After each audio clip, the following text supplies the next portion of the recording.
şurada bak.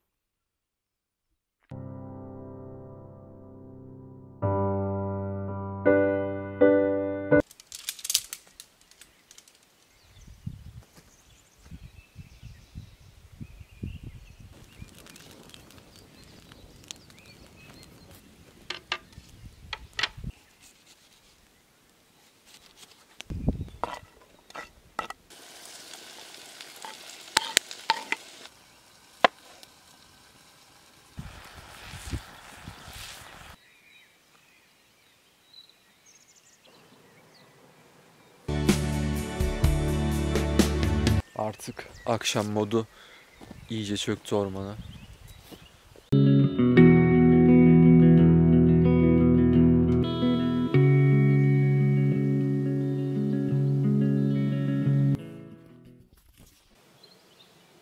Şimdi tekrar yeni bir kamp macerasına doğru yola çıktım. Bugün şehrin iki tarafında da ekstrem hava olayları var. Bir taraf masmavi, yazdan kalma bir gün yaşıyor. Bir taraf rüzgarlı, yağmurlu. Ben şu an yazdan kalma günü yaşayan tarafa doğru gidiyorum. Maviliklere sürüyorum şu an tam olarak. Hava açık gittiğim yerde ama arka tarafıma baktığım zaman bir fırtına yaklaşıyor gibi. Bugün beni etkileyecek mi ondan da emin değilim. Yaşayıp göreceğim. Hava birkaç derece soğudu. Sis oluşturur bu ormanlarda, bu mevsimlerde. Eğer bir sise yakalanırsam sisi çok severim. Güzel görüntüler alırım diye düşünüyorum. Yoldan da size manzaralar göstereceğim şimdi.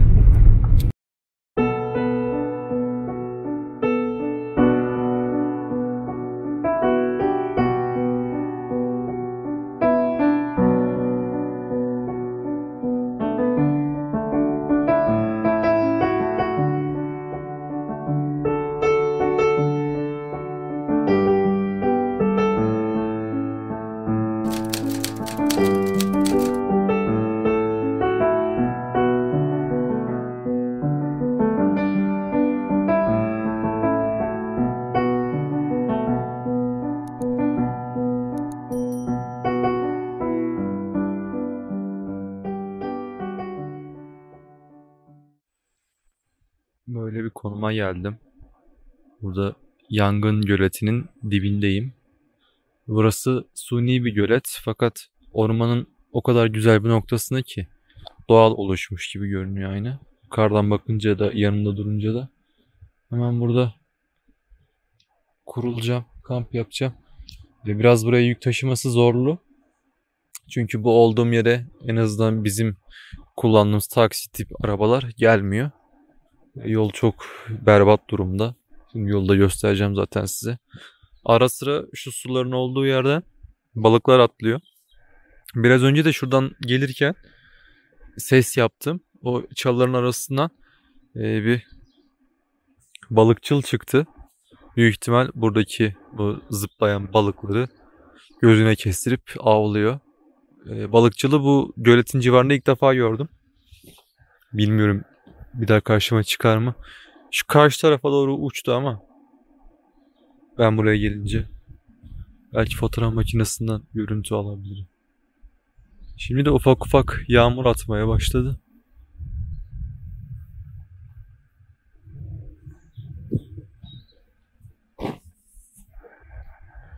Her yerde su birikintileri var.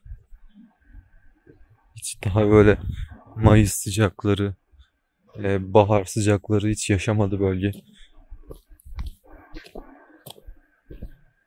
Yağan duruyor. Buharlaşması çok düşük. Sıcaklık çok müsait değil.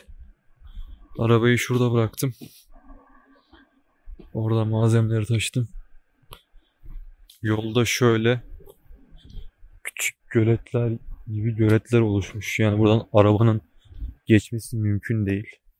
Buraya kadar zaten şimdi birazdan size bir yer göstereceğim. Orası da çok zor. Buralarda hep çamur.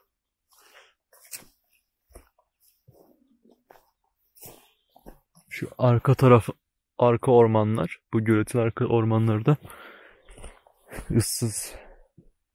Arkada bir yaylaya doğru uzanıyor. Bölgede bolca ayı, geyik, kurt, çakal, vaşak mevcut. Açık hava müzesi gibi bir ormanlardayım şu an. Gerçekten popülasyon çok fazla. Yani karşıda, şurada bak. Gidiyor, görüyor musunuz? Ne kadar görünüyor bilmiyorum ama. Gitti tekrar. Benim hop ağaca kondu. Benim çantaları koyduğum yere uçtu. Şuradan kalkıp şu ağaçta ben kafasını görüyorum.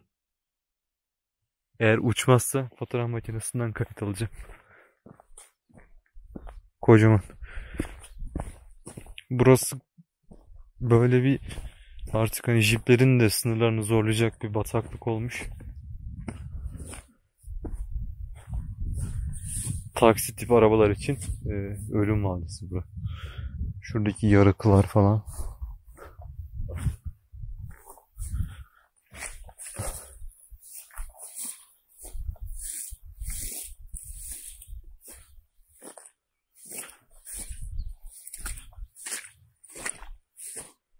Hala orada. Kalan son malzemelerimi de aldım. 2 sefer gitmiş olacağım. 2 seferde yarın dönüş. Umarım yağmur yağmaz da bu yürüdüğüm yollarda bataklık olmaz.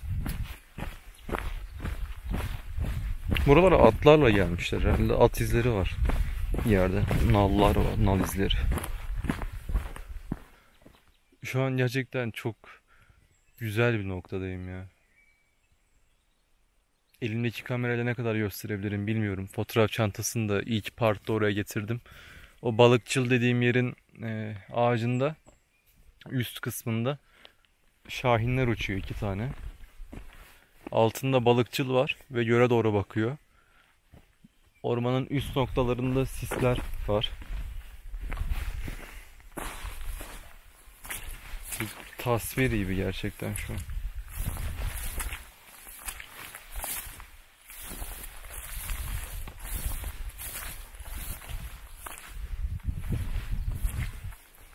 Tek tük yağmur atıyor hala.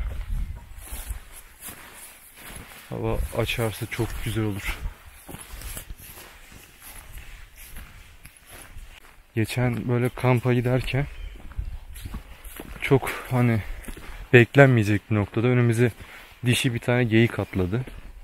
Tabii o an elimde kamera falan yoktu. Arabada seyahat halindeydik. Yani sürekli elinizde bir kamera olması lazım.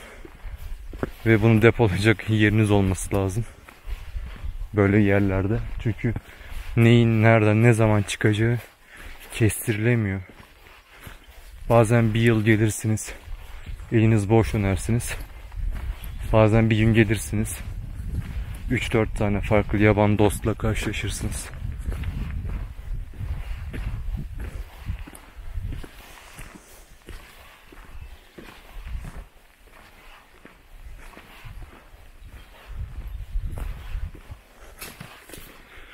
Her zaman olduğu gibi çöpsüz bir yer tabii ki de düşünülemez.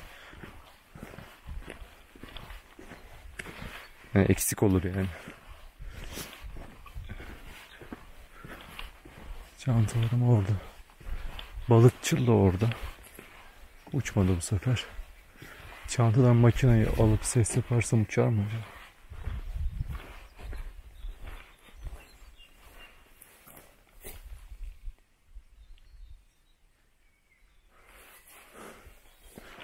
Yavaş yavaş çadırı kurup masamı da kurayım.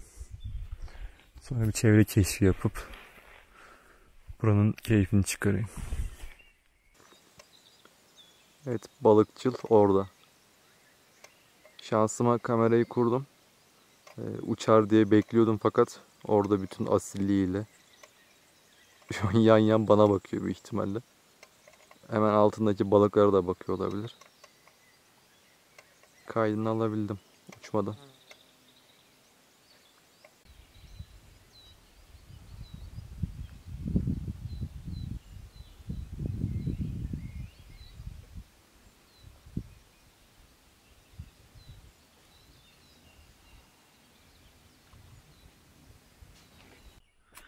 Şu an balıkçıl tam burada.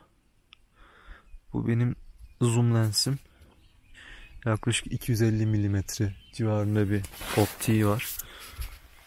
Yani baktığı yer karşıda, görüntü bayağı yakın bir noktada. Hatta şöyle yapalım.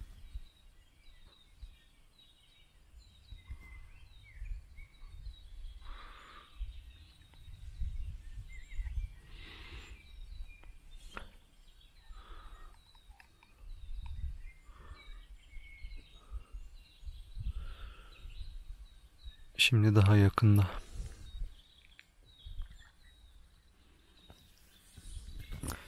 Şu karşıda, şu ağaçta.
Bulunduğum bölge tamamen köknarlardan oluşuyor diyebilirim.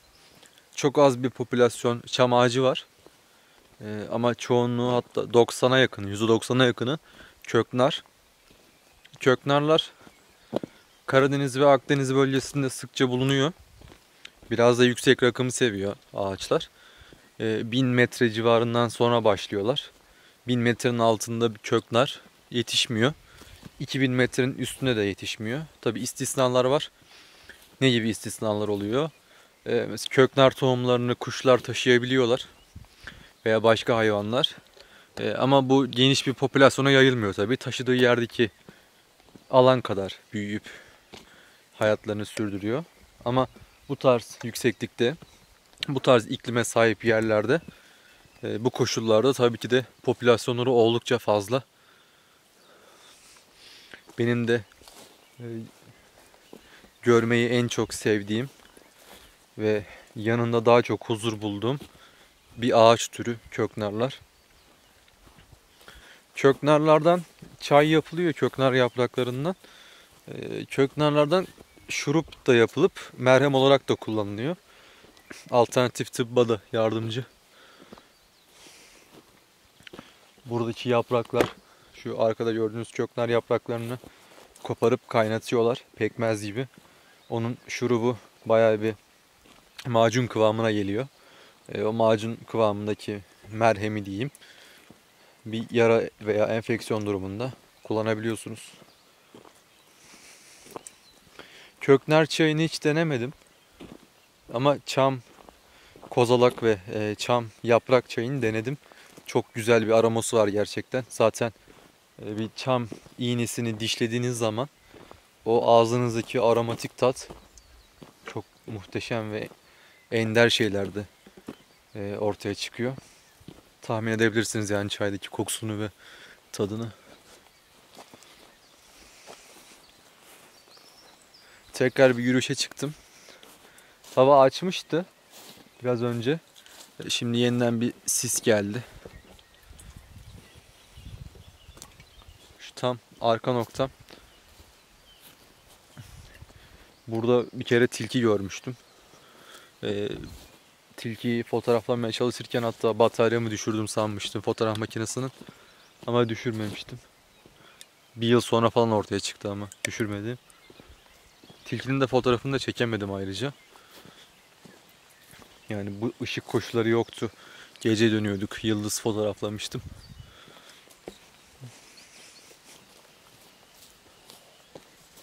Fotoğraflamayı en çok istediğim canlılardan biri tilki.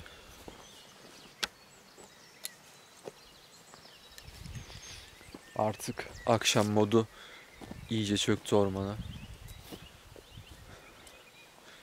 Havanın birden böyle kararıp açması sis tabakasının çok altta gezinmesinden kaynaklı.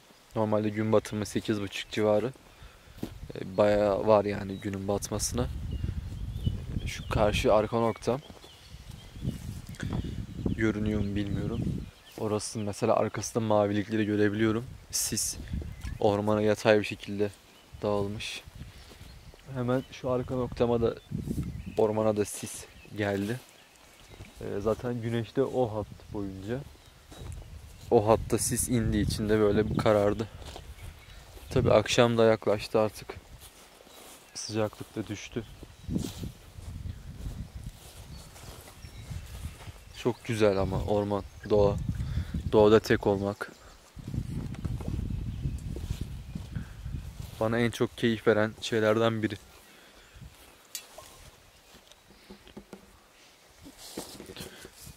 Doğada tek olmak.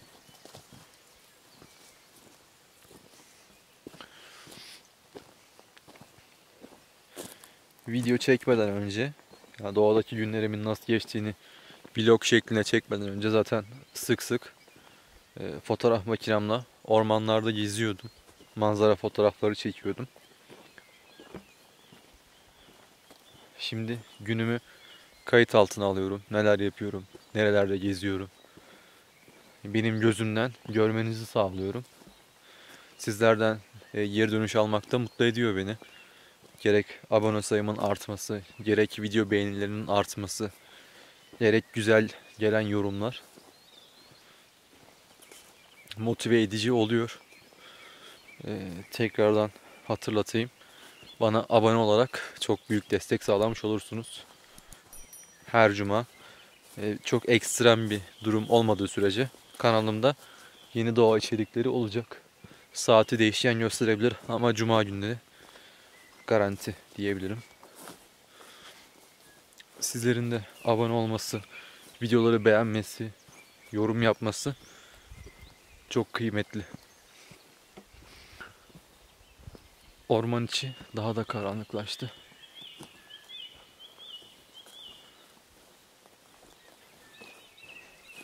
Biraz kitap okuyup havanın biraz daha kararmasını bekleyeceğim. Sonra masa lambamı yakıp kurbağaların senfonisi başlar zaten. Onları dinlerim.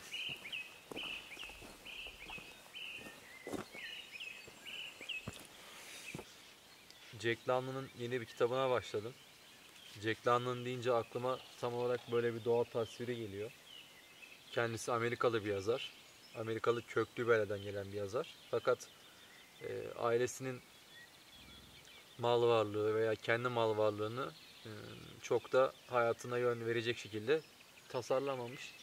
Maceracı ruhunu dinlemiş. Ve Amerika'dan Alaska'ya kadar maden ocaklarını tek tek gezmiş. Hatta madenlerde de çalışmış. Yol öykülerinde bundan esinlenmiş. Vahşetin Çağrısı, Beyaz Diş, Ateş Yakmak, Katıksız Sevgi, Güney Denizi hikayeleri gibi bir sürü yol hikayeleri var. Muazzam, hepsi muazzam. Benim aralarında en çok sevdiğim Beyaz Diş ve Vahşetin Çağrısı. İkisinin de filmi var. Filmler de çok güzel olmuş. Beyaz Diş 80'ler yapımı bir filmi vardı. Ethan Hawke oynuyordu. Çok güzeldi. Tavsiye ederim.